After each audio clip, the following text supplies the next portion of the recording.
We're just going to kind of let these cattle work themselves a little bit. In other words, they're just kind of going back and forth. And as they're doing it, I'm learning a lot about my non-cow horse. How do I know she's a non-cow horse?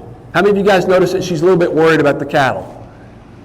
Yeah. So to me, she might be a good cow horse prospect, but any horse that's still a little bit concerned and worried about cattle coming in behind her or approaching her bubble, I'm a little bit concerned about how I'm going to use that horse to be really productive. Doesn't mean she couldn't be a really good cow horse, but I need her to have some courage. I need her to have some bravery.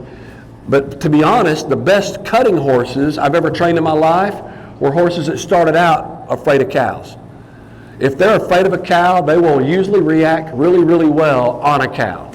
So I like my cow horses to be bred to be good cow horses, and I want them, when I very first introduce them to a cow, I dang near want them to be afraid of them. Because I can teach the other things, you see. You can't teach that action.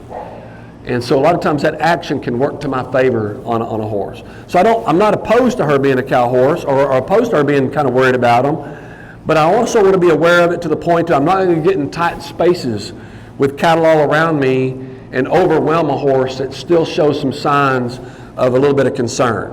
Why? Because what happens if she gets concerned, one of those cows puts her head between this mare's back legs, we're already in a tight confined spot, and she starts getting really protective of herself and starts bucking or pitching around, and I'm either going to be landing on some cattle or I'm going to get swished up against the panels.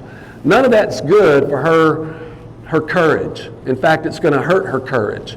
So I want to be very, very careful that I'm going to work cattle on a horse like her in a bigger, more open area. Certainly not much smaller than about half this arena until she develops a lot of courage.